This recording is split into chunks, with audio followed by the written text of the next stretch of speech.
Hello everybody, welcome back to the Nibiru channel. It is August 22nd, 2016, and I have a very startling video to share with all of you today.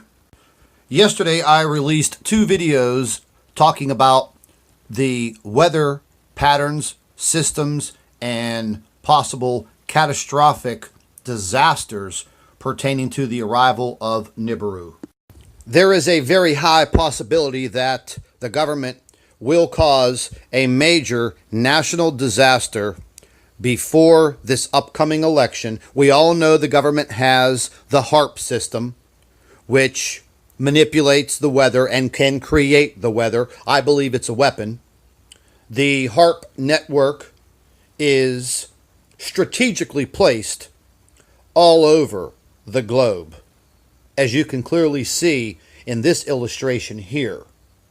Now, we all know that Obama has mentioned a few times about a third term as president, and under the 22nd Amendment, that is actually possible. This would definitely have to be a major act of terrorism or a major catastrophe within our country for martial law to be declared and the election canceled. The video that you're about to watch right now is quite startling, so sit back and please pay close attention. Could Obama use a natural disaster to claim a third term as president? Recently, there has been a lot of talk about an imminent disaster that could happen. 2 months ago, it was Yellowstone. And just after that, everybody was worried about Mount St. Helens. And then the big news was the epic hurricane season that we would see this summer. And now, all the attention is focused on the Cascadia subduction zone and the threat of a 9.0 earthquake that could affect millions of people along the West Coast. It's as though the government is cluing us in that a huge natural disaster is going to happen at any moment, and it could be anything, and we should be prepared. Why are they doing this? Obama and FEMA officials have spoken out now on several occasions. People need to be ready for a cataclysm, that they should have stored food, water, and other supplies and have an escape route. Obama isn't the only leader talking about an imminent event. The Canadian government is also making preparations for a disaster.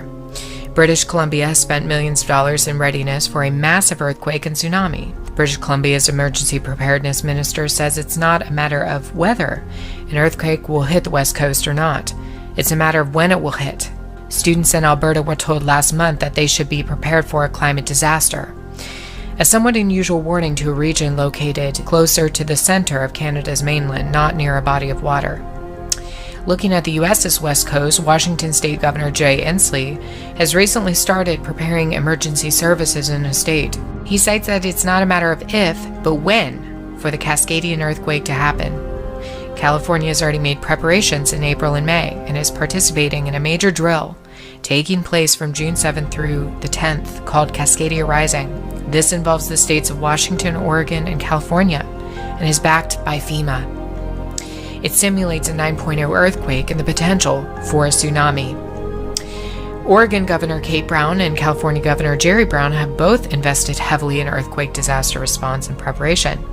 They've been vocal about the need to prepare for a huge coming earthquake and how one can stay safe during such an event. Additionally, several mainstream media publications have pushed people in the US and Canada to prepare now for a climate devastation. It's not a matter of if, but when for us. And today, thousands of first responders held a massive drill to make sure that they know what to do when that big one strikes. 9.0 magnitude earthquake and tsunami hits.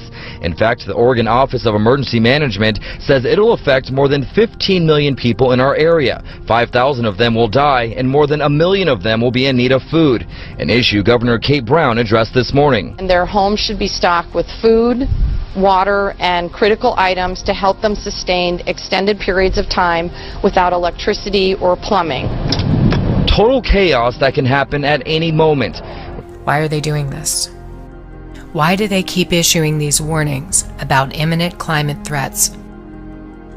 We've also seen companies in Canada and the US who are now pouring millions of dollars into disaster response, including AT&T, who will invest $600 million so that customers can maintain communication during a disaster. Additionally, there are several other states located in the center of the U.S.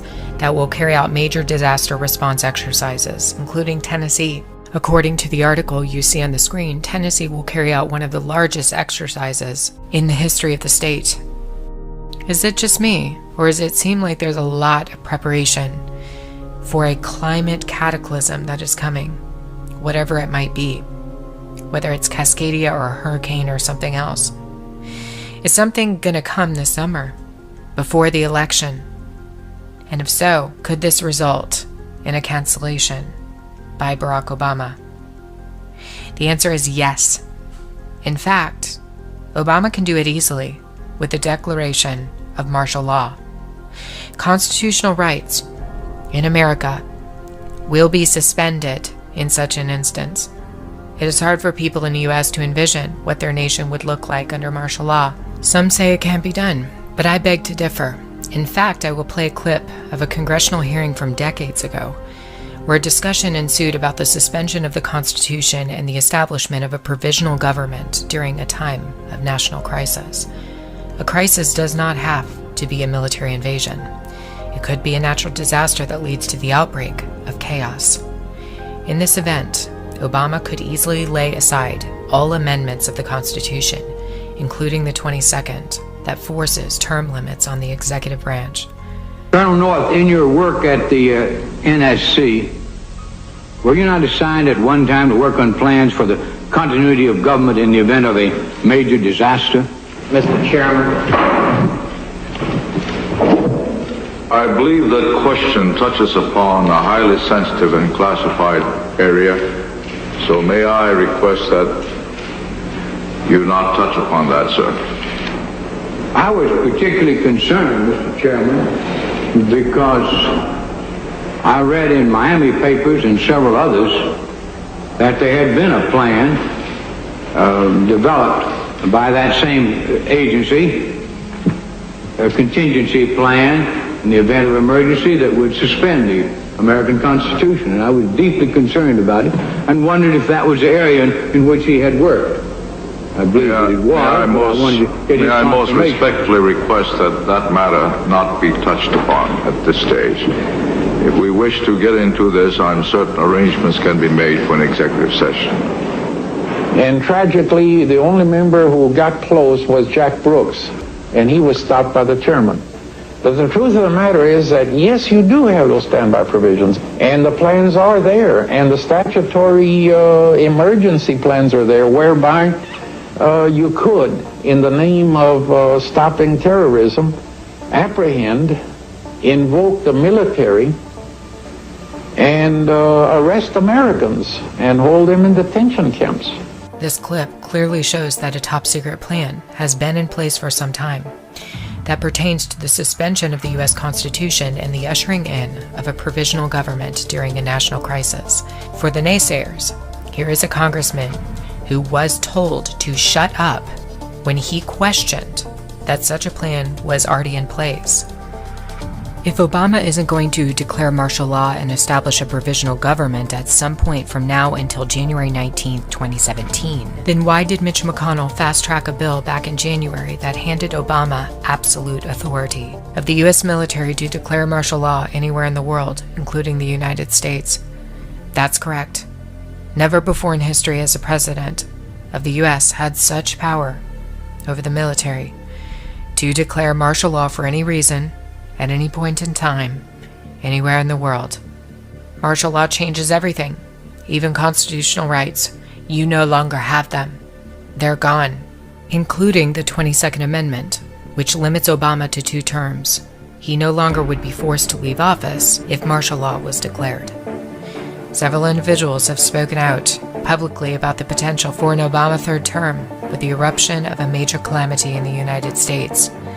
Dr. Ben Carson warned that Obama could cancel the election under widespread anarchy, while former Congressman Allen West declared that Obama was taking several actions to ensure that he will have a 3rd term. Larry Nichols has spoken out about Obama's plot to keep power using a FEMA provisional government, and Democratic Senator Chris Murphy warned on the floor of the Senate back in January that Mitch McConnell's bill was handing martial authority to Barack Obama.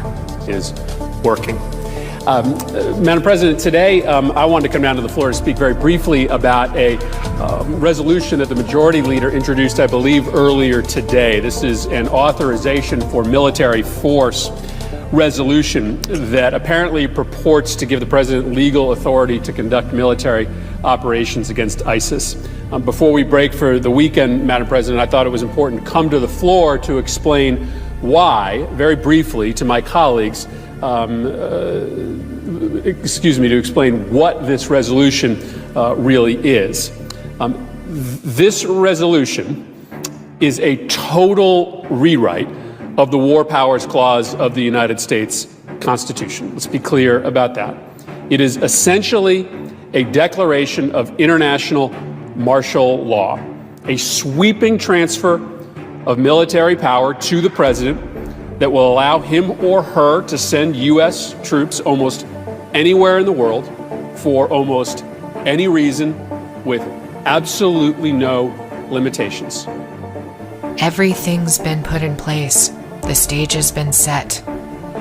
All that's needed now is a widespread calamity or catastrophe, and then troops can be ushered in, and the Marshall Declaration can be made in the United States.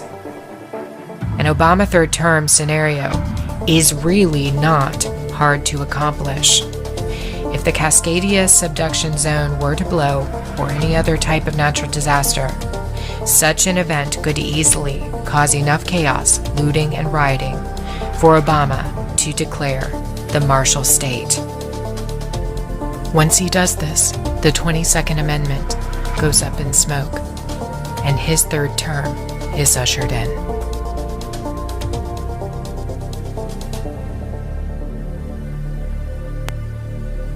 Please don't forget to share all of our videos on your Facebook page with your friends and family members. And don't forget to subscribe to our Nibiru channel for all of the future updates. And once again, keep an eye in the sky.